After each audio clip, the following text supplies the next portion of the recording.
All right, here we go with another episode of Panther Airsoft Folding Table Talk. This is episode 57. Look what we have. We've had so many talks about P90. Let's dive into a P90 segment, guys. Yeah. Hello. Nice. So, P90s. Yeah. FN P90, guys. Gonna be somewhat of a short segment. We're gonna go through a little bit of the history, pop culture, airsoft, of course. Internals with the tech, of course, and as well as the future, seeing as there's some new players coming along to reinvent the wheel. Basically, I don't know if they're reinventing the wheel, honestly, but And they're trying. hey, They're- at least it's not an M4. It's not an M4. That's what we can all. Yeah. Yeah, it's not an M4, right? We were Yeah, talking it's about the got a point. announcements. Not an We're like, M4. is it an I M4 wanted or a is it scar, okay? but it's okay. Whatever. Yeah, A scar. Oh my god. A scar H. Okay. A scar H. yes. Yeah, okay. That's Yes, what you're I trying to agreed. say. All right, and we have Riot with us here. Hello, he is everyone. joining in as a commentator in the background. As I usually am. This is the privileges of if you hang out at Discord long enough, we will let you in our shows. So Riot, you get the honors today. Yay! And all right, so let's get started. So P90 is somewhat of an unusual looking weapon, also equally futuristic in its traits. Suitcase gun. I was gonna say like somewhat. Like you're using some very light terminology. Okay, it is futuristic. Let's It be is honest here. futuristic. At Yeah. the time, it was but super At innovative. the time, it was futuristic because of the fact that it still- was very ergonomic. Still is. It Yeah. still is, yeah. I guess. I mean, okay, my channel, right? My YouTube channel was founded on a P90. So if you guys ever look into the oldest video I have, it's you'll see it in there. It's hilarious. One of them You has got like P 10 million views on it. But you anyways, got P90 video? anyways, you can look it up later. So we're gonna look at what promoted such a unique design. Who was the P90's rival when it came to the trials back in NATO? How can a tiny weapon, cram such features into one simple platform? And it is very simple. And we'll go over some of the history reclassifications of the SMGs and to the PDW, and as well as the things I already discussed: pop culture, transition into airsofts, and the future. All right, so here we go. Lesson from Poi. So we're gonna go through a little bit of what happened with the P90 in its development and its history, and what happened to FN Herstal at this point. So FN P90, also known as FN Project 1990 PDW, that is the designation of it. Hence the P90 part, because by the time it was done and in production, it was at the 90s. So the entire Project 90. Project 90. So the entire late 80s was basically dedicated. FN basically dedicated the entire 90s, the late 80s, to the development of the P90. And boy, was it a beautiful weapon. It's a compact design. It uses a 5.7 times 28 millimeter ammunition. Ammunition was designed and manufactured by FN Herstal. They're from Belgium, not the Germans. HK is German. FN Herstal is Belgium. And we'll talk about a little bit of the rivalry that the Germans and the Belgians have later on in the history. But yeah, the bullet itself, or the ammunition itself, was specially designed for the P90. Hence why the 5.7 times 28 millimeter design. Also, fun fact, the 5.7 also uses the same ammunition, the 5.7 as well. So, hence the name 5.7. I don't know if you guys ever tried out a 5.7, but have you seen how big the 5.7 is? Yeah, because it has to fit almost like a rifle cartridge in there, in a magazine. That's how big it is. All right. So let's go through a little bit of brief history of the P90. Before the P90, Heckler and Koch. I don't know how to Koch. I think it's I have to be German It's to say like that. Worcestershire sauce. I just say it super fast. Yeah, and- Heckler Koch MP5 was the king of all SMG platforms. We did cover the MP5 back in episode 26. Check that out, guys. If you want to know a little bit of history of the MP5. And actually, this is our second SMG platform that we're covering now, which is cool.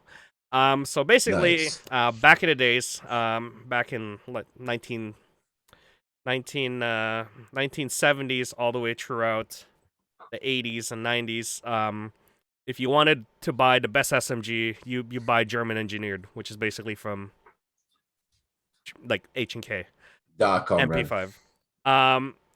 With the huge costs associated with it. So it wasn't a cheap weapon. Still aren't. No, it's No, and they only definitely aren't. and fun fact, only recently did it ever come out to the States to be ever purchased to civilians at this point. That was recent too. I don't know if you saw the reviews from what is it, Grand Thumb, where they had a review of the MP5, so that was pretty cool. So with the development of the P90, in the 1970s, they saw a rise of body armor for modern militaries and police units. Kevlar was basically defeating 9mm easily. It was basically being obsoleted at that point with the MP5 being king. This almost pushed the SMG platform to extinction because they needed heavier caliber, so something like a 300 round or 5.56 even. So this saw the rise of the PDW, the personal defense weapon. Similar to how a rifle has a carbine version, the SMG has a PDW comparison, personal defense weapon. It has to be compact, light, and select fire. And it has to be carried by and it can be carried by rear personnel weapons or rear personnel who needed light weapons that can pack a punch, basically. So back in the days, like the Russian doctrine stated that they invade from behind enemy lines using airborne tactics instead of assaulting from the front. I mean, they still do assault from the front, but they're more adopting that blitzkrieg tactics. But don't quote me on that because I know their airborne doctrine was very popular back then, and that is what NATO feared the most, is dropping huge platoons of or companies of men behind enemy lines to then attack NATO. This is why they had that term East versus West, the Berlin Wall, the Iron Curtain, etc. Nice. All right. So they needed. So in 1986, Belgium Firearms FN Herstal started developing the weapon.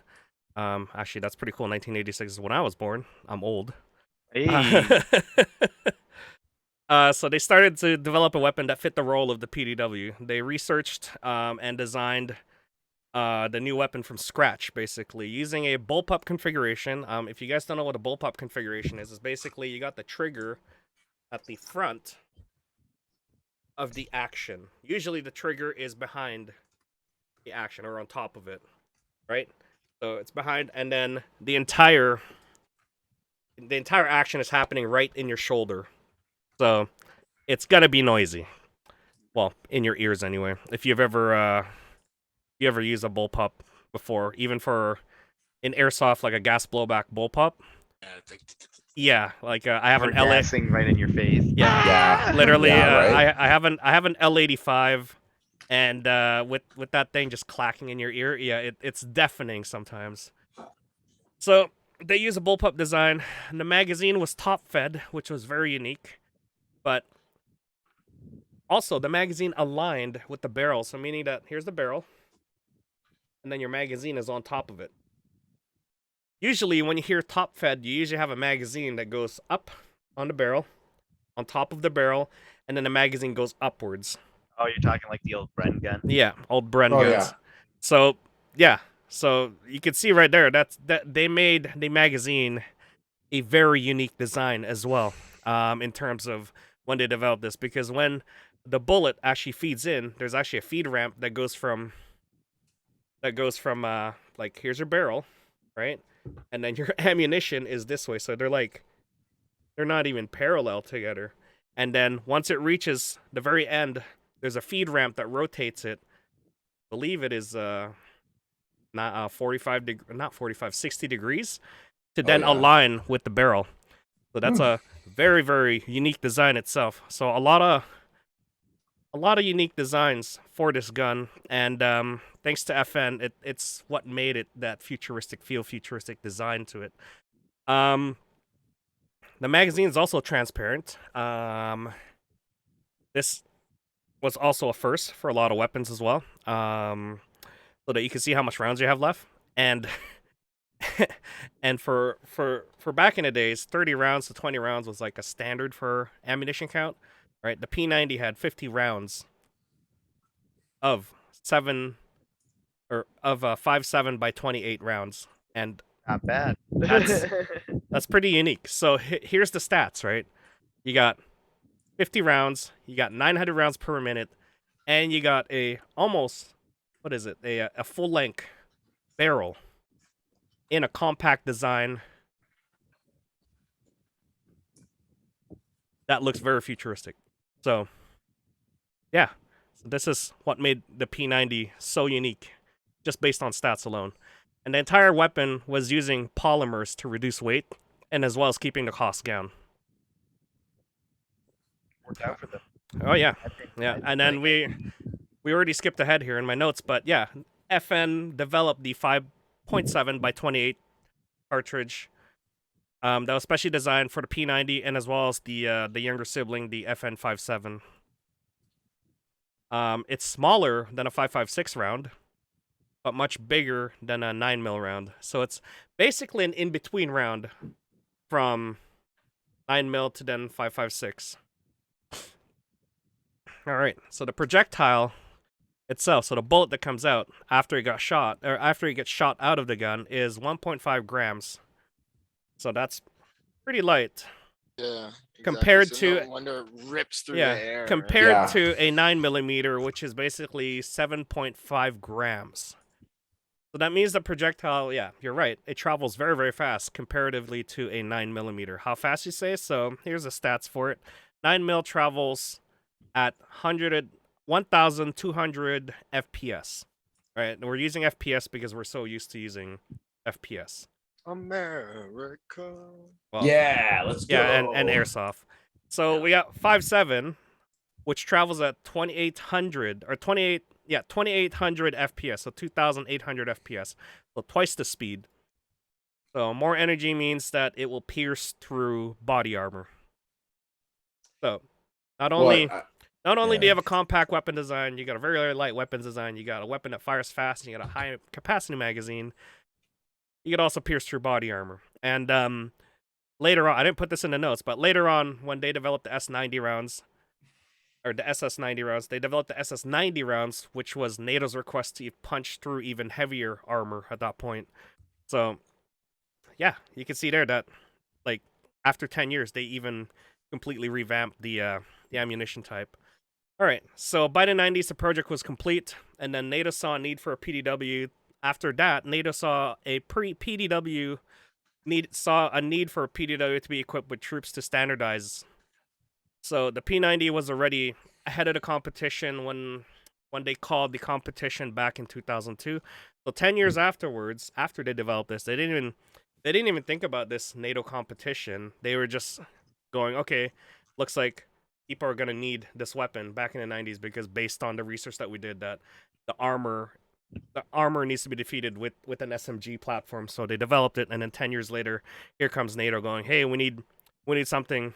Well, and urban combat was like a real thing, right? Yeah. Because I think not only for like the military, but I believe they were also thinking of like SWAT personnel and stuff like that. Because Yeah. like you were saying earlier in our last podcast episode, the MP5 was a choice amongst them. But the problem with an MP5 is that it's got no punching power. Yeah. Like if someone's got Yeah. armor, it's not doing anything, right? Yeah. So I mean, Iranian embassy, they weren't wearing body armor, right? No, they that was weren't, a definitely not. situation there.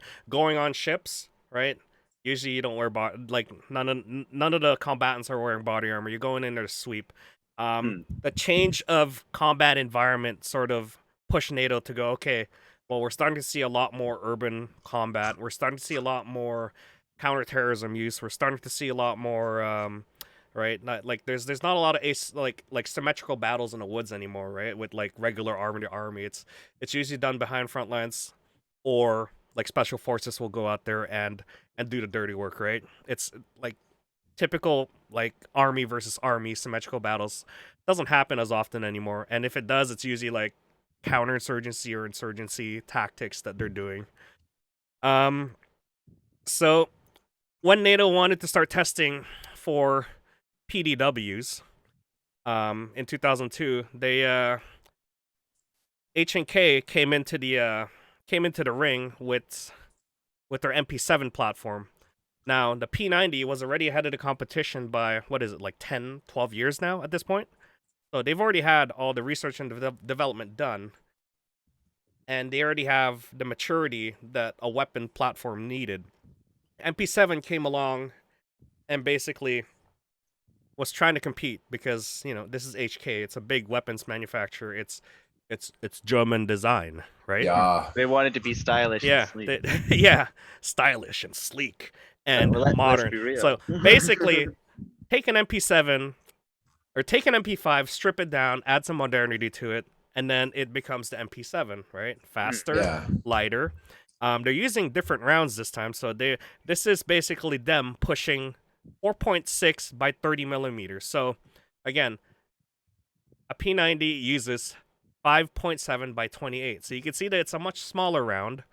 The MP7 does not. Let's talk about stats here. MP7 only has 30 rounds that you could have an extended mag, but that makes it even longer. So the magazine capacity is smaller. It is compact and lightweight, and select fire. And it could, with the MP7, you can fit more modern attachments to it, right? They have front rails, bottom rails, and top rails, and side rails. And with the P90, they didn't have that option. So later on in the development, the P90 did have a tri-rail version, so meaning that they have a top rail and then two side rails. Just a different variant. Yeah. Yeah, but it's still a P90 regardless. Yeah, it's the P90 TR, right? Yep, TR. Yeah, tri-rail, Ooh. 3-rail, tri-rail, something like that. Yeah, it works. So You can put stuff on the side. yeah. You can put attachments on it. Okay, the Make me P90 fancy. the P90 modernized after 15 years, 12 years. Yeah. Okay. Doesn't matter. So at the end of the competition, it saw that the P90 was winning overall because it was much more mature. It was much more it was a much better it was a much better performance against armor, and it won overall. But guess who's part of NATO? Germany. Yeah. And guess where HNK is located? Germany. So what they did was, when NATO was standardizing for a PDW platform, Germany came in and vetoed the vote for the PDW platform. Oh. Okay, I don't blame them, honestly, because back in the days, Germany was still reeling, like 10 years, reeling from unification of East and West, right? Yeah. So for them, they basically lost a lot of the the military contracts. It dissolved some of its money, and they weren't sort of the superpower they are today, right? Economy wise. So Germany was there to protect its assets, which is basically H&K, and they wanted H&K to win the contract as well, right? So they vetoed the PDW platform. Now, don't quote me on these, right? Because it seems like this is what happened, but that's what people are speculating anyway. But anyways, it was true though. They vetoed the PDW standardization platform, and basically that saw the P90 at a limbo. You're basically 10 years in, you still haven't really sort of gotten into a standardized army. You're basically just being used for special forces use, which only purchases about 30 or 50 to 100 or even 500 at most, right? Yeah. So that's not a lot in terms of paying off your R&D or even just cost of making it and shipping it. And of course, on top of that, that means that ammunition, who else uses a 5.7 by 28? It's just the P90 and the 5.7, right? So ammunition manufacturing was basically just for those only. So that saw the decline of limited production for just the ammunition loans. That's why they're pretty rare. So by 2010, it's basically saw limited production of 5.7 by 28. But I mean, the P90 saw a lot more than just like it didn't go away, right? It's a futuristic weapon, right? We'll get into the pop culture part, but P90 saw a lot of use, considerable screen time, video Mhm. game time, and as well as like you know futuristic fiction for pop culture. And I mean, the cartels love to use that gun because it looks so futuristic. Special forces likes to use it because it's very compact. A lot of SWAT. yeah, SWAT uses it as well, depending on what branch of SWAT you are or wherever you are in the States or in Canada as well. But yeah, it saw ammunition is expensive because it's very rare. But yeah, it saw a lot of special purposes, so people were still using it. It's just that it wasn't like big production at all. So it became a very unique weapon for sure. Yeah, it didn't see a lot of action or big wars in between. Think Nah. it's been in a war. Yeah. Well, war in Afghanistan. If you're talking You're- about like specials, yeah. If You you're think talking so? about it says on Wikipedia. I'll have to double Fuck- check, but yeah, the war in fuck Afghanistan Wikipedia. had it. It's Okay. funny enough. And then a whole Yeah, bunch, makes a, sense. a whole bunch of other wars, and then the very last one was the drug cartel war, which I'm like, okay, which one? The one that's still going. Yeah, the one that's still going. But yeah, I mean, it saw a considerable like unique time where it was just there, and it was just like a unique gun. And in the video games, it's sought after as like a very unique gun as well because of It's a its staple. high capacity, 900 rounds per second, and of course in Tarkov, it's a very rare gun to get. Am I right? Oh God. Expensive. It's very It's not like the expensive. I Kector, mean, dude. yeah, I mean, it makes sense. True to history that we're mentioning here, right? If you're not standardized by NATO or any of the Warsaw Pact like alliances, then yeah, you're not gonna see a huge amount of them. Like AKs are popular because they're everywhere around the world, right? That's the only, and they're standardized everywhere else. So the good news is 2021, NATO finally standardized the 5.7 by 28 millimeter round. I guess Germany was not butthurt anymore about it. And I mean, let's be honest. The MP7, Yeah, exactly. the MP7 saw action by I believe it's the Navy SEALs that used them as well, right? Or is it the MP9? SAS. It was specifically for their Navy SEAls. Yeah, like so nobody else had access to it, and like Yeah, people so For the talked about MP5. it. No, Yeah, the MP7. MP7. So MP7. yeah, Oh yeah, MP7. Yeah. so both of them had a considerable amount of what we call economy share throughout the militaries, right? And yeah, they're both great guns, but the P90, back in the 90s was so unique back then that 30 years later now, they finally standardized 5.7 by 28 rounds for the P90 and the 5.7 becoming a standard for NATO armies. So in comparison, 7.62 by 51, which is 300 Winchester, that was standardized back in the 1950s, and a 5.56 by 45 millimeter, which is basically 5.56 NATO, was standardized back in 1981. So you don't see these kinds of standardization happen often for NATO alliances. So now, and this is my prediction into why P90 is sort of recurring back into not only to pop culture but into airsoft, because we're discussing more into airsoft. This is why I'm seeing that it's coming back is because yeah, we haven't had like a good release of a P90 in the airsoft world in a while. Oh, Well, yeah. other than the gas blowback version, which I really want to get my hands on, but yeah, I'm trying to get Dayton to sell Money. me his. Yeah. But now let's I'll jump into pop culture here. So I'll let Mac take over the pop culture part because he loves talking about the pop culture part here, but that is a little bit of the history of where we are now with the P90. And hopefully you see why the airsoft development portion happened now, because NATO again NATO standardized the ammunition, so that means that the P90 and a 5.7 pistol is going to become a standard PDW for the rest of the armies in the future. So let's go over to Mac and we'll discuss about the pop culture part here. Yeah. Hey guys. Right. So obviously, like everyone kind of like understand, though they may not be a gun person themselves, I'm sure any regular everyday person, if you were to show them a P90, they would be able to recognize it from some sort of video game or TV show or a movie that they've seen and stuff like that. Because yeah, these guns, that particular platform has been making appearances since the early 90s, or late 90s or 2000s to even present day now, just still being used. And obviously, like Tax already mentioned it, and then so for me myself, one of the first places I ever used it in like a game was like Counter-Strike. And then the first time I ever saw it, like if I can recall off my head, it would probably be like predominantly was the Stargate series, right? So you had like SG1 and Atlantis as well, because it was their primary weapon, right? And so I always grew up and knew that. I always knew it was a crazy high cyclical rate submachine gun, and as Boy just broke it down there. So it's always been very popular in the movies because it's something that they can kind of replicate as like a machine gun, right? And it's pretty easy to I guess effects wise and do some sorts of things. I'm not too inclined on film knowledge like that, but obviously movies and movies play a huge role, a lot bigger than we do sometimes give it credit for, as well as video games.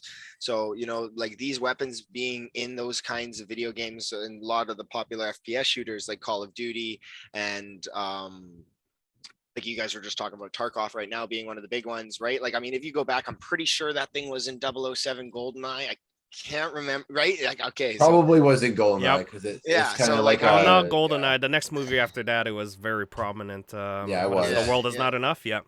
Yeah, I remember that. Yeah. So like this weapon has been around a lot. It's got a very iconic look. It's very ergonomic. That's a whole nother topic there. But it's been popularized and romanticized in such a way that it is near and dear to my heart. I don't own one. I do want one, but not for particularly the reason to play with it, because I honestly could care less. Wall hanger. Wall hanger, or I really want to do like an SG1 loadout, or like what was the away team called again? Because I have a few buddies who are actors, and they were actually part of the Stargate series. Poi, right, our good mutual friends and stuff like that. So it's funny just being like, oh hey, I used to watch you guys on TV. Yeah. That's true. Like 6-year-old me watching this like growing up, right? Like but yeah, so obviously it is near and dear to a lot of people's hearts when it comes to the video games and their choice of weapons and stuff. And then airsoft, guys, again, is always 90% looks. So when people base their choices off of that, I mean, it's already going to tell you where some people's loyalties lie and priorities when it comes to purchasing things. I'm not there yet, but I definitely want one. And I'm sure we're going to see it more in pop culture once this modernization sort of wraps up and completes, and then it becomes standard for a lot of armies. Because, an M4 and an AK is iconic because of the fact that all the world army uses it, right? Or one or the other, right? East versus west. Yeah, east versus west, basically. And looking at the silhouette profiles of an AK and as well as an AR, they're both not similar, but, you know what an AK is, you know what an AR is, right? You put a P90 on a silhouette, you're gonna go like, huh, what the hell is that? Right? It's a box. No. It's a P90. Yeah, it's a P90. There's no other weapon that'll look the same as it, right? So there you go. It just looks futuristic to me, to be honest. Like when I think of it, I look at it and I'm like, that looks like sci-fi, right? Because no other gun kind of does that, except for like that weird mod you could do to like an M4 where it has Hera that, like, arms foregrip. Yeah. But that's a P90 foregrip, right? Yeah, So I know, which that means it's like, like it's already like, it's kind of like captivated everyone's interest when it comes to futuristic weapons, I guess. So let me scroll down the list of you sent the link here. So this is a I list did, of so I did list link of video films. games. List of films here. So you got like Tomorrow Never Dies, The World Is Not Enough. I think they use it. Blade. Wow, I didn't even know it was Blade. Yeah. Equilibrium. Oh, Triple X. You remember X-Men. that? I remember that. X-Men? Yeah, I didn't even X-Men remember. makes sense. Apparently the soldiers in the background are Yeah. holding P90s. I was like, okay, all right. Yeah, Rush Hour 3. Okay. Yep. Yeah, it makes sense. Hitman, The Incredible Hulk, Yep. Yeah, that makes Babylon sense. AD. See, futuristic. Yeah. Yeah. Gamer, if you guys ever remember Gerard Butler. Oh yeah, I remember that one. God, that was a good one. Gamer. Yeah, White House Down. That's the secret agent gun, basically. Which would make sense. Hunger Games, of course. I definitely saw that. Like Hunger Games 1, 2, and 3. Bad Boys for Life. Television, Stargate. Stargate. Stargate. Don't forget Stargate Atlantis. And then Oh yeah, Stargate dude. Get Paradise. all the Stargates in there. Dark Angel, 24, CSI, Stargate Atlantis. Yeah. Supernatural? Wait a second. Yeah. Apparently. Okay. All right. I wasn't going to fight it. Breaking Bad. NCIS. Okay. This is not a big list compared to like an AR, but it's still there. Okay, so you got GoldenEye. I remember in GoldenEye 007, it was called the RCP90. So there you go. There's a designation, but Fallout 2 had a P90? No way. Really? Okay. Rainbow Six, of course. Counter-Strike. Metal Gear Solid, of course. Metal Gear Solid 2. Far Cry, I remember that. Battlefield 2, of course. The medics always had it. I love it.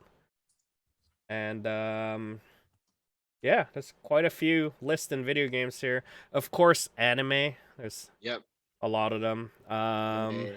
And TV. Gunslinger Girls, that's what I mentioned last time. Oh, jeez. Back in 2003. Anime. When I used to watch anime back then. Well, you don't watch anime now. Used to like he doesn't still. Yeah, don't try that on me. Yeah, don't. I've seen your patch frickin- wall. Yeah. All right. Well, so enough of pop culture there. We know that it is popular in pop culture. It's a unique one in pop culture too, because it's just one of those things where people just look at it and be like, "Whoa, that's a unique weapon," and then someone in the back goes, "That's a P90." that was me. That was me. Yeah. God, you don't know. That's a P90. But let's move on to airsoft, guys, because this is an airsoft topic, and let's move on to airsoft here. So, what are some notable manufacturers for P90? Who started it all, TAC? TM. Of course. Yes. Of Yes, course. TM. Let's start with TM. So, other than TM, who basically manufactures other P90s? So to list off a few, just because there are a bunch, but everyone's got to remember it's the same kind of like kerfuffle that we have when people call out Cybergun or Umarex and then Elite Force and whatnot. They just made There's a lot- iterations afterwards, Yeah, right? there's a lot of names out there, but the ones that I remember and know of are TM, Echo One, Plastic Army, King Arms, G&G, and JG. There were a couple others that escape me that I'm sure other people are going to mention and stuff like that. We, But for the AEG gas blowback. wise, yeah. So so for the AG wise, those are there, and then for gas blowback, you have, like you said, I imagine that KWA was going to make one, just like how they had one with the Vector, but I never, it's we. That's it, So. Yeah. Okay, so I guess we'll start off with we if someone wants to jump in here for sorry, not we, FN. Sorry, not FN. TM. Ugh, I'm getting my acronyms wrong here. Let's start off. Goddamn acronyms. Yes, damn acronyms. So, what TM when it first came out, as the name suggested, this is the model that's from a legendary weapons manufacturer, Tokamuri. So being the first, does anybody know when it came out for TM? TM No. P90 when it first came out. Yeah, I'm guessing like early 2000s. Probably. Actually, no. I think longer than that because I remember Really? a forum post of someone talking about it being like 14 years old. So I'm thinking they were made.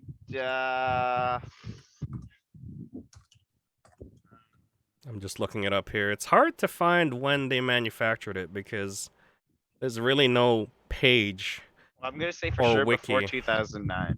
Okay. I know for sure it was before 2009. Okay. So, yeah, using the same principles as when they developed it, It's made out of polymers. Of course, being TM, it was really easy for them to make it out of high quality polymers because in Japan, you don't get to use metals that often. Um, yeah, very high quality injected mold, polymer receivers, fully ambidextrous design. Can't say that enough with P90. It's always fully ambidextrous. Full metal reinforced V6 gearbox. So I'm guessing they started off the TM started off the version 6 gearbox design, or was this from another platform? No, they made it, and They like made it. another gun that you will see this gearbox in is as well as the Thompson. The Thompson. Huh. Okay. Yeah, it has it too uses a version 6 gearbox. Okay. And it's rated at 270 FPS. Of course, we're talking about Japan, so they have to have a lower FPS. Yep. Yeah, well, I'm gonna say like with any airsoft gun, like it's gonna range anywhere between 200 all the way up to 400. Okay. Just because like it's gonna depend on where you're from, right? Because of your country's restrictions and whatnot. Like you were Yep. saying, right? In Japan, it's gonna be sub 300 because of their rule of I think it's like 250 and below. Yep. So it's gonna be shooting 200 feet per second. Okay. It doesn't say what the rate of fire is, but It's gonna be I think around 17 rounds per second. 17 rounds per second. Yeah, Okay. yeah. Like if you're using like a 9.6 or something like that. Like I'm obviously going off of like memory from old forum posts of what people had and stuff like that. Because I myself don't own a TM. Right? Yeah. I've only seen what people have and brought So- to the field and stuff like that. So No, they bring them broken to you. Yeah, I'm reading here. So FN, did they license the P90? Sorry, did TM license the P90 from FN when they first came out? I'm guessing not. I'm not sure because like Because I know- TM's been notorious for just copying things Yeah. through and through, and they, mind you, did do trademark copy. Yeah, Right. because- and it looked good. So. Because coming out of what we have now, they are officially licensed. The Crytek and as well as Cybergun and what is that? E-Vike Manufacturing Group. Their release is licensed by FN. The only one that I can remember that was officially licensed was I guess we'll move on here, was Cybergun, and that was for the Wii P90, I believe. The gas one? Well, didn't they make and a Cybergun P90 as well, like an AEG one actually? I feel like they're dead. But like I can't remember who the actual maker was because Cybergun's sort of like Umarex, where they're just like a licensing company. Mm.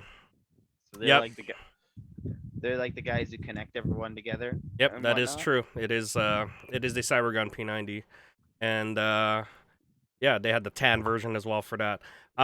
Okay, so yeah, so they were the first ones to get licensed. I know the Wii one wasn't licensed at first, but then Cybergun came I- along.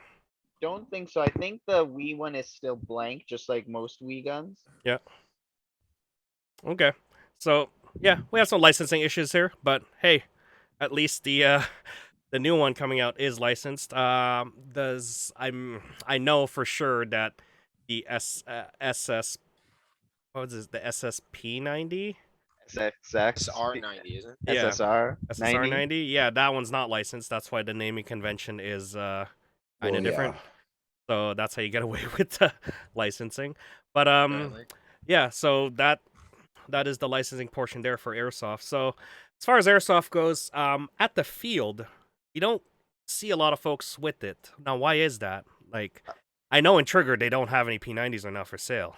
Well, I think I know why, to be honest with you. At least from my opinion, the main factor comes with the fact that there's a lack of availability for pouches or a way to hold the Ah. mags. That's Right? true. So Or mags and- in general. well, and the other thing is that the high caps are trash. So it's not like an M4, right, where you're gonna be able to rock like a high cap for a couple Yeah. games or a game or a couple rounds or something like that. and then you're gonna be, having to require to hold these cumbersome stick mags, right? So I think that's more of a main factor. Obviously some of my other friends are gonna say something else, I think, but that's what I think. Okay, okay. So pouches, mags, yeah, availability is one because it's usually like the reason I haven't gotten one is because it's just like Pretty hard to get the bags. yeah, not I don't care about like the magazine pouches. That's no problem. You can just go online and buy one, but it was just harder for me to get a P90 than an M4 or an AK basically. 100%. Ease of Yeah. access is such a huge thing, and it's such a Plus- turn off too, right? Plus Well, like- being yeah, go ahead. Like it's just like it's not like you can just go to the store and be like, hey, like Trigger Airsoft, for instance. You can't just go to Trigger Airsoft and be like, hey, I want M4 mag. It's not as easy as that. Like you just like it's kind of like it's a really complex mag, in my opinion. It's like, yeah, specifically, I want a P90 mag, and they're like, well, I don't have that right now. Actually, Right? I just checked Trigger and they do have condor Do they? black pouches for P90. Oh no, I'm gonna make a bad purchase right now. Okay, so yeah, other than availability and in airsoft, why don't we see it out the field? I think it's just because it's being labeled as a PDW or a SMG, and us playing in the woods, you don't tend to see a lot of other than playing city, right? You don't tend to see a lot of close quarter battles with an SMG or a PDW type. So 100%. yeah, I mean, I've seen some folks with it out there. I know the performance is basically at par with the regular AEG, so I mean that shouldn't be an issue. And like I said, in our history portion, it's just that the silhouette profile of a AR or an AK is a lot more popular than the P90. But again, being the unique weapon, you could identify it right away. So who's Katama? Oh, I know who that is. So someone mentioned on chat here that the P90 makes for a really nice platform for kids and women. I see a lot of young ladies using them. I mean, I do agree that It's friendlier. the It ease is, of yeah, it use really is, and the yeah. ergonomics is way friendlier than a bulkier or a longer rifle. Yeah. Yeah, no, I agree with that. Okay, so yeah, we don't see it a lot in airsoft a lot. If we do, it's pretty unique. Let's move on to, I guess we were talking about ergonomics here. So, Mac, you want to do this one for ergonomics? Well, I mean, there's not really much. I mean, yeah, okay. If you want, it's just they did a very, very unique and well thought out design where it sits along the forearm, right? And then it integrates into your hand really well. So I don't know if you can pull up a picture for me, Poise, right? Yep. Just because again, just that hand placement on a bullpup design and being able to shoulder that weapon. So again, just in a real steel variant, I'm just talking, being able to shoulder that variant is very easily manageable when it comes to recoil and such. And then it being like, probably one of the most compact guns out there for CQB. Yeah, it's loud and proud. So yeah, and obviously movies and video games have like conceptualized it to where you could shoot those things with one hand, or you could balance it off your forearm and you can manage a full auto burst or something. I don't know the validity of that. I've never shot a full auto real steel one, but I would love to It's try actually one. very I would love to try restricted. one It's too. actually very restricted in Canada because the barrel length and as well it's as the magazine capacity and Yeah, it's definitely. and it's a black gun. Yeah. It's a submachine gun. Yeah, Yeah. exactly. It's scary. So yeah. Yeah. So But yeah, so that's about it for ergonomics. It's yeah, just I, that, yeah. I, they did actually, a you very good mentioned design. one thing that we didn't skip. In video games, the P90 tends to be a lot more weaker than it should be. Oh my Because- god, it was so weak in Counter Strike. Because of the fact that it spits out a lot more bullets, I guess they have to figure out a balance to that gun. Because you can't be spitting out something that shoots like, half your life right away with just one round. Nah, right? be fully loaded in Tarkov factory. Let's go. Yeah. Well, Tarkov got it right. You could pierce through armor, and then you could drop a dude pretty quick with it. Yeah, you can. Especially with the high rate of Ruthless. fire. Unless you're using a Yeah. vector. So it's a common thing for game balance to do that. I'm gonna be honest here because right, it's not gonna be fun unless you want to play Tarkov. It's not gonna be fun when you just get dropped right away because you have 900 rounds and all you're doing is just spraying everybody around the map, right? So, yeah. So that's a common one there. So, yeah, ambidextrous, bullpup, and easy to use. Let me just pull up the photo here again.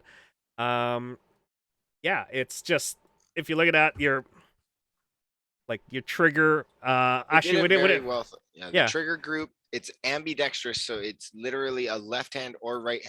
Actually, you know what? I actually don't know where the shells eject. So that Bottom. The shells eject straight down. Straight down. So it's just like where it loads. It's a very So, cool design. I'll show okay, it so to the they viewers really here. thought So about this. right here is where it ejects out, down. Yeah, so it just sprays down. Yeah, it's actually really cool because it keeps the brass out of people's faces, so it works for both people. Because like one of the main factors that you run into on most rifle platforms is that the bolt or the ejection port is on one side, right? Obviously, when you talk about the popular platforms like the Tavor and stuff like that, they have interchangeable ejection ports, but not you know your typical rifle platform is going to have an ejection port on one side, and if you're a left-handed shooter, brass and gas, baby. Yeah, dude. Yeah, like the You just- L85 or L86. You gotta learn how to shoot righty. Too bad Yeah. lefties. Yeah, exactly. Okay. Well, there's not much to do with ergonomics here. I've held one myself. It is pretty comfortable. I've held the one that Dayton was reviewing. I believe it was the Is that a new one? no, it was the Wii gas one, but it was Okay. done up by it was I forgot the manufacturer. He has a I think he hasn't released the video yet, but it is done up by another company. So they took a regular Wii and then basically tuned it up. But Okay. yeah, I mean for the gas version, which I'm trying to get my hands on it. Hopefully when Dayton's done, I'll buy it off of him.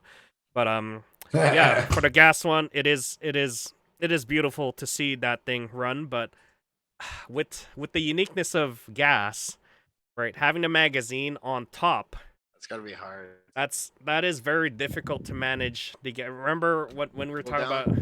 about in the gas segment, you want your gas to go up because that's the air coming out, right? Right. Gas is also liquid, right? When you fill it up, there's liquid that comes down inside your reservoir to hold it, right? And with the magazine being the other way around, which is basically on top, now you're getting all the liquids coming in first before you're getting any gas. So what they have is we designed a sort of like almost like a J that comes in, picks up the gas, and then loops back up into the chamber so that it could shoot out the BB. Now this isn't a perfect system. I can tell you right now, once you put enough rounds into it, it's gonna freeze up, it's not gonna function properly, or it's gonna seize up because of the fact Right. that you're just pumping so much liquid into it without getting enough gas into it. It has some defects. yeah, so it's kind of not great, but for the AEG one, it should be fine. And I'll throw it at TAC here because there's not much to talk about gas other than there's enough videos out there to trash the gas version around. I can tell you that's the only reason why I haven't picked it up like recently, because like people were trashing the gas. I was so excited to get one as a gas user, but then people are like, "Yeah, don't get it. It's bad." And I'm like, "Oh, okay, well." Anyways, Just let's- HPA tap that thing, baby. We'll be good. Oh, I can do that. How easily. do you do that? You can't We'll figure tap, it out. You can't. You got to put the hose on the Wait. magazine. We'll figure Where? it out, Paul. Okay, so is the Boy, where magazine there's a will, there's a way. is the magazine the gas where the gas Yes. is placed? Okay. and it's on top of everything. So good Yeah, luck. I honestly don't think you could tap that. Anyways, let's throw it up to TAC for internals. Let's talk about internals here since we're talking about the AEG version now. Okay, yeah. So guys, the P90 platform, like I was saying earlier, uses the version 6 gearbox. So with that, they use a short type motor and a unique V6 cylinder head.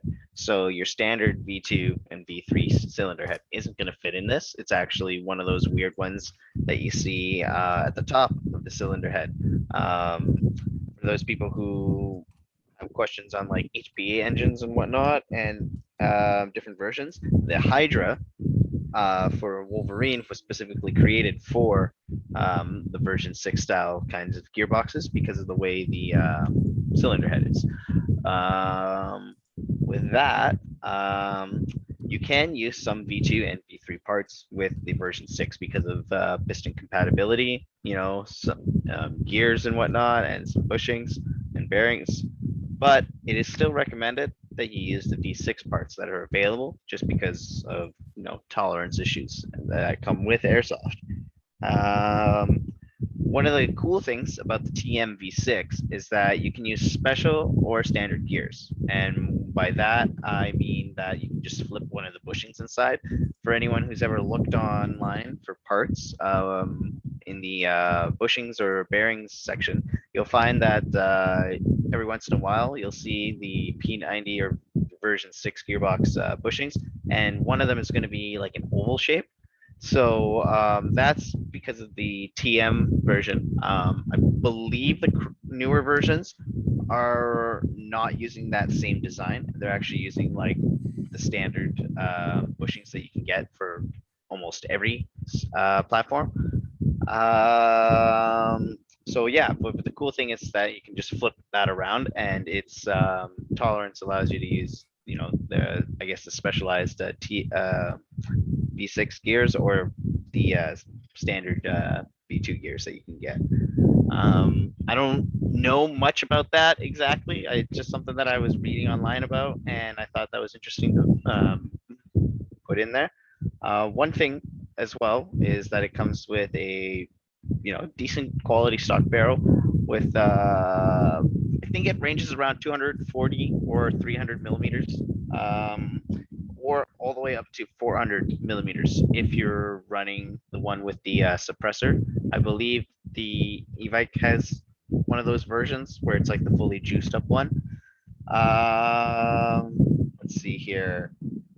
And one of the cool things, at least in my opinion, is that platforms like this have really, really decent hop-ups. So you can, you know, if you know a little bit about hop-ups and stuff like that, and you can tinker and whatnot, you can really push the limits on your platform with this and really get some of those like really cool, you know, long shots. One of the problems though is that low FPS haunts this platform, which unfortunately limits its max range, but it can, you know, compete in sub 350 FPS matches. So essentially, if you have one of the low end versions of this one or the low FPS versions, you could play city no problem. I know a lot of you guys have gone down to the shooting range that's been set up down there and whatnot, so you guys can have a true visual representation of how far your guns are shooting, so that you guys can stop lying to me and telling me that you're shooting 300 feet when you're actually shooting 160, because that's what actually most of you guys are shooting is 160, right? And then the guys who put a lot of money in their stuff are shooting 200. Maybe. Maybe, yeah. So anyways, yeah, so for you guys there who want to have like a, I guess, a gun that's not going to really hurt people, and you want to have like private matches with CQB and stuff like that, this would be a very good platform to use. Just in city, if you need a CQB, a dedicated CQB platform, P90 is definitely not a bad choice. And as far as I know, G&G and King Arms are the only ones right now, other than the new Crytek and Novridge P90s that come with quick change gearboxes. So for people who want to be able to change their FPS on the fly, that's actually really cool and unique thing that has been sort of becoming more commonplace now. So the uniqueness is sort of rubbing off and becoming more of a standard, which is actually something I'm really happy to see. With batteries, you can use pretty much any sort of mini type battery ranging from 8.4 all the way to your 11.1 LiPos. Pretty much if it can fit in the battery compartment, you are good to go. One of the things too is that there are, just like any platform, have 3 different kinds of capacity magazines. So you got your low caps, which range from 60 to 70, but I believe this has changed now to 50 to 70 because the Crytek one has a cutoff switch to have real sim mag tendencies or whatever it is. And then with mid caps, it gets from 130 to 200 rounds. And then the high caps, which go around 300 rounds. From what I understand out of these mags, it's suggested to ignore the high cap completely, like I had mentioned earlier, just because they are unfortunately crap. So don't waste your money on that. They're vertically mounted. Let's be honest here. Yeah, the the low and mid caps are the way to go, just like most platforms, especially if you want to have the ease of usability, as well as you know, if you want to go with realism, you can go with the low caps. To talk about some of the cons, one thing to note is that on the older P90s, the cutoff lever wears down really, really easily. So what the cutoff lever does is that it, when your sector gear does a full revolution, it hits the cutoff switch, which in turn cues it for semi-auto fire. But if that piece wears down, like in some M4 gearboxes, you end up having those full auto moments where even if you have it on semi, it's shooting full auto because it's just running right through it. There's nothing to cue in that, hey, this is just semi-auto. One of the reasons for the P90 having this problem is because I don't have a photo of it, but the cutoff arm on it is very pointy. So it has, and in my opinion, doesn't have a lot of material on it. And so because of this, it has a super, super easy tendency to just wear down really quickly. In which case then, you know, like I was saying, you have a full auto only gun, which, you know, it doesn't always work in every situation. I know that with Panther, we have the no full auto rules, which are kind of restricting, but so you know, you'd have to think about this. Do you know if they've fixed that with the Crytek or the So hard to say okay. because Not a lot of info out right now, I'm guessing, right? well, because what I have seen in the for all you guys who want to have the juicy bits, go to the Ministry of Crytard's Facebook group to find out more juicy information. But from what I understand, looking at some of the you know, privileged photos that we get to see there, the cutoff arm still exists on that platform. Now they are using a micro switch for the trigger system, which is different from the older P90s, using the really crappy what do you call it? It eludes me. The trigger trolley trigger contacts ones. Yeah, so those were really flimsy and really easy to wear down. So it's nice to see that the Crytek one is using the micro switch, but again, we see the cutoff lever there. I haven't seen a photo of the Novrich P90 gearbox, so I don't know if the cutoff lever arm is on there as well. But you know, that is one thing to keep in mind, also to take a look at. So I hope someone does a thorough in-depth review of the platform to be able to see that, or more information comes out on it. I think with the Crytek one though, you're probably going to be pretty safe considering that you have a micro switch on there and whatnot. And I believe they have like an improved MOSFET on there. So hopefully it eliminates that So issue. they reinvented the wheel. is what you're What saying. it was essentially with the Crytek one, it's the P90, but it's not the P90 gearbox because they're P90. It's a P90. This is text Hey, being you can text. only use our mags though. well, because with the Crytek P90, you're using instead of the short type motor, you're using a long type motor, Mm. and as well as uh, the gearbox shell design is rebuilt and whatnot, and it's using the Crytek Trident gears. So until we get a review on it or a further review or breakdown, we'll just hang tight for now.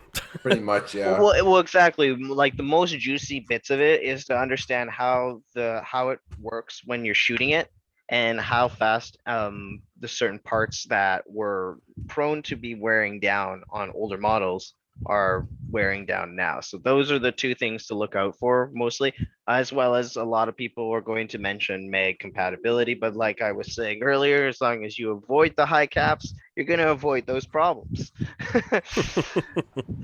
Okay. Yeah. So going back to the negatives, like I was mentioning a little bit earlier there with the trigger contacts. The trigger contacts, just like on a M4 platform as well, but on the P90 platform, are extremely prone to wear as well. So what a lot of people would opt to do is they would either get a micro switch, and they would also add a auto brake MOSFET. But one of the downsides to that is that you'd be replacing your motor brushes a lot. So I don't know a lot of airsoft players now who actually go through with that. A lot of them just buy a whole new motor. I don't know why. If you got a good motor, you got a good motor. Just switch the brushes. But hey, that's beyond me. Okay. But like I was saying, the newer models have opted for a micro switch trigger to, I guess, avoid some of these problems. So the P90 though, definitely having some of those drawbacks, is still a extremely noob friendly platform with with the ease of maintenance. Like when you compare it to an M4 platform and the V2 gearbox, right? Like I don't know about you guys, but you gotta go through like 10 screws before you can even get to the actual physical gearbox. Now with the P90, there's 2 screws under the butt plate, and you So- literally pull out the gearbox. So It's it's as- like one of those cool things where it's like, hey, this is so simple. So you recommend newbies to work on it, basically. P90, let's Well, go. so it can be a little daunting because it's not like a V2, right? But for people or for airsofters out there who understand the mechanics of an airsoft gearbox and whatnot, or have worked on an airsoft gearbox, they're gonna understand that a P90 is actually pretty simple to work on. Another thing too is that it has similarities to an M249 gearbox, which is also another really easy gearbox to work on. So this could be a popular platform, like with Crytek and Novrich coming out with their P90s and whatnot. This could be a trend and a wave that's going on right now. I would say so. Again, coming from the history part, right? It's recently NATO adopted it, and more than likely we're gonna see it. So they are hopping in the bandwagon now before it's before it becomes very mainstream and popular, right? Mhm. So Well, exactly, and with the innovations of their quick change, gearboxes and everything like that, which make things even easier to work on, so you don't have to have the spring fear, as I call it, when you're opening up a gearbox for the first time. You have that like what do you call it? You can ease that stress, Yeah. sort of, when that spring decompresses. okay. As far as I don't know if you're done with the teching portion here. That's it for the teching portion, Okay. guys. Other than that, the future of with this platform is sort of in the hands of Crytek and Novrich right now. Yeah, What they're coming yeah. out with. Yeah, I would say so too. It's great to see sort of like when they announced it. Yeah, it's great to see something that is unique, but also at the same time that needed some TLC at the same time, because it's been like a while since we've seen a P90 release, and coming in with that mentioning the history portion of it where NATO adopted it. They're just I feel like that's why we need to cover it, the history portion of it, because I knew right away. I was like, oh, the reason they're doing a release is because they're following the trend of what NATO has now. So now it's part of NATO, and Well, and this is it. Like, this is the start of it, right? Until we get our hands on it, then it'll be great to to see a Crytek brand P90. Right? Exactly, and But I Crytek like being the top quality. I don't know if you would say top quality, but from my personal experiences, having 2 Cryteks before, I can trust the brand. Yeah, right out of the box, they're one Yeah. of those. Yeah, Yeah. That's they're the known, main yeah, factor. exactly. They're known for out of the box. That they're great out of the box, right? Yeah. Same thing with my SBR and whatnot. So there's something you can definitely look forward to, is that you can buy this platform and you can play that weekend, and you can decently compete with other people out there without having to go into doing upgrades right away. Yeah. And same for Novrich as well. It's sort of an in-house name for a lot of folks out here, where they trust the sniper rifles, they trust his new products and stuff. So he's Each coming their out. own. He's coming out with more stuff as well. So No, not to knock on Novrich, right? But his sort of aim, it looks like, because when you look at his webpage on the P90, it's been tailored to be used out of the box as is. Almost like they sort of market it as you don't need to upgrade it. okay. So he really goes out of the way. His design team, or the team that exists at Novrich, seems to go really out of their way to make it so that you just have to buy it and then you can play. I mean, isn't that what 80% of the players, 90% of the players want, is something that works out of the box? I would Yeah. say that your average, airsoft consumer, they just want to play. They don't want to, work on stuff. They don't want to have to deal with things breaking down all the time. They just, want things to work. Okay. Yeah, I think we basically covered the P90 here. Coming in at the future portion of here. Totally going to be in our hands, not sponsored whatsoever. Yeah. If I mean, totally not. the hype train is real right now, and Don't worry, Yeah, we're it- going to buy with our own money so we can trash it. yeah, Like I mess with it, man. I mess with it. yeah, I would say that the P90's back. What is af- our relationship with them? Absolutely nothing. Yes. So I got P90. It's been around since the 90s. It's had its ups and downs. It's finally standardized in NATO, and now it's gonna be a staple weapon for world armies, and as well as its ammunition, because it's the only ammo that uses the platform. Hell so, yeah. so yeah, the future is gonna be filled with P90s for sure. Guarantee it. Depends on the adoption rate of the weapon for the other armies as well, right? But seeing that combat has changed to more urban, more city sprawled environments, more you're not requiring longer range to shoot someone down. It's more like someone's house, or in a building, or in a complex, right? And quick action is needed to clear a place. Then this is they designed this back in 1986. And they were thinking about the future already, right? And Yep. literally, it's as old as me. It's 35 years old. So Damn. it's got a lot of experience. Damn, it's old. Yeah, thanks. It'd be pretty old, yeah. Thanks, man. Thanks. I'm old. Yeah, boy, you goddamn Oh, dang. grandpa. Yeah, that's why I know how to run a show. Hey. Hey. He's got 35 years of experience, ladies and gentlemen. But that's pretty cool though. Yeah. So I mean, from everybody here, who is actually gonna grab one? Like, not hands up, but honestly, I'm gonna me get one for sure. I'm Yeah. still Like- trying to get my hands on the gas one from Dayton, because I want to. Yeah.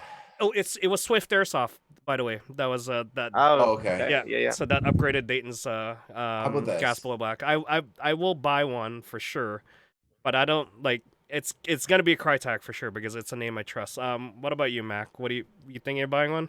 No, I'm definitely gonna buy one. Like, I'm not even kidding around, guys. It's either gonna like, and I'm probably gonna go with the Crytek one. I'm not gonna do anything to it. Like you guys said, it's one of those things I can pick up out of the box and I can play with it if I really ever want to. If I want to maybe let a friend borrow it, I doubt it. Just because again, my premise on purchasing that would be a wall gun and a Stargate loadout. That's it. All I need is that classic black cross straw vest, right? Some standard ODs. And Get that man. 90s loadout. Let's go. Yeah, Just- just yeah. with the leg Well- holster, like, Oh, but yeah. even though I have one on my chest, why are we doing that? It doesn't matter. It's TV. All right. What about you? You thinking of picking one up, and which one? Honestly, I'd probably go for the Crytek too. Honestly, and I'm also kind of with Mac with the Stargate loadout, Let's do or it. like, or some like other like futuristic loadout and stuff like that, because it's just fun. It's just like It is. Yeah. it's like, what do I remember this gun from? Oh yeah, Stargate, like a really funny like TV show that like had them using a P90 as like the pinnacle of like human innovation for firearms to like an alien race, Yeah. which was like the best scene ever. If you ever want to look up a scene, it's the best one ever. Where they're just like, this is a P90, and then they like obliterate like a wood Log, dummy yeah. from like, I think it was like 50 yards away. It was like, what? So I'd probably do a Stargate loadout too. Yeah. And what about you, Tack?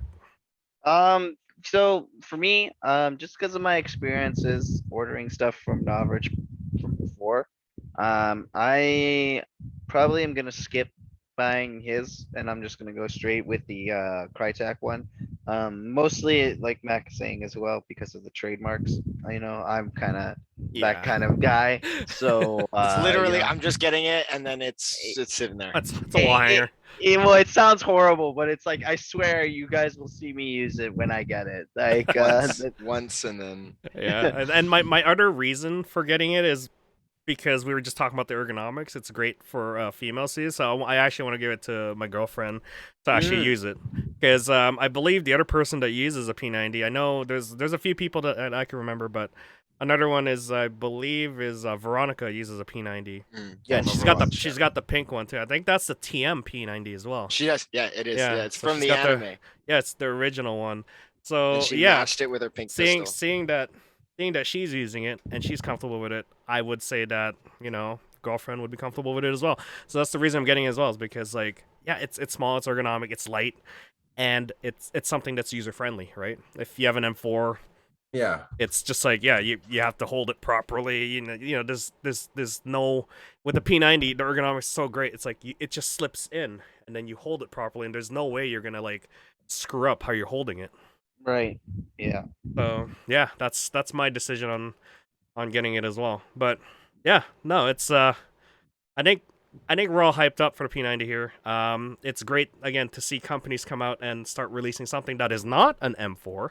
But that, I I believe think that's where the main hype. factor, Yeah, it's honestly, like- is the fact that it's not an M4. Yeah, It's like, finally. Yeah. No one for woo P90. Again, Oh, I'm that- not gonna complain. If you want to drop a 308 Scar, just make it better, whatever. I know they exist, but hey, Oh, whatever. wow, P90s okay. existed too. I think the one that came close to sort of the same hype as this is the Chris Vector. Is Ooh. that one's the one that hyped up as well to the release, because it is futuristic, it is different. The Chris Kector. The Vector. Yes, No. the Kector. The Vector. You know But- what I mean. Yeah. But not ragging on the MP7, right? I know we were just ragging on it a bunch of times here, but I just bought one. there's yeah, I know you bought one, but yeah, I mean, the MP7 is great too. It's a PDW, it's short, It's a great it's gun. a great gun, you know. Well designed. Yeah, it is well designed. I mean, it was competing with the P90, so they had I to know, go. and it won. And there's reasons. Yeah, the P91, excuse me? No, the P91. No, the P90 White have won the NATO battle. But the MP7 won our hearts. Oh. Wow. They weren't kidding about that. They actually have the P90 in Westworld. That's like, Wow. but it looks really, It's their main gun. it looks really bad. It's got like a red It looks stock. really bad. It looks, All it has right. a red I guess stock. we'll start closing the segment here, but Yeah, I guys, think we're good, man. guys and girls, comment down below. let us know what you think about the P90s coming out, and as well as comment down below when you first saw the P90. I think that's it's been around for a while. It's just a very unique gun, and I want to know when you first saw it, because for me, exactly. it's definitely gonna be Stargate. I mean, that's hands down. Counter-Strike 1.6 OG gang gang. Gang gang. All right, this has been episode 57. Wow, 57 already, Woo. guys. Look at that, guys. Episode 57, guys. This is Deep Dive into P90. And that is it. This is Poi. We got Tack. Hey. Down there. Sorry, I pointed at Mac. I'm sorry. Somewhere wherever it is. Yeah, and then we got Mac over here. Hi. And I'm we Mac, got often mistaken as Tack, but and we got Riot here, Julian. All right. Hello. All right, guys. We'll catch you on the next one. have a good one. Drink water now. Yeah, drink don't water forget. now. I am drinking water. Drink water now. All right, Hydrate. goodbye. Okay. Bye-bye. Woo!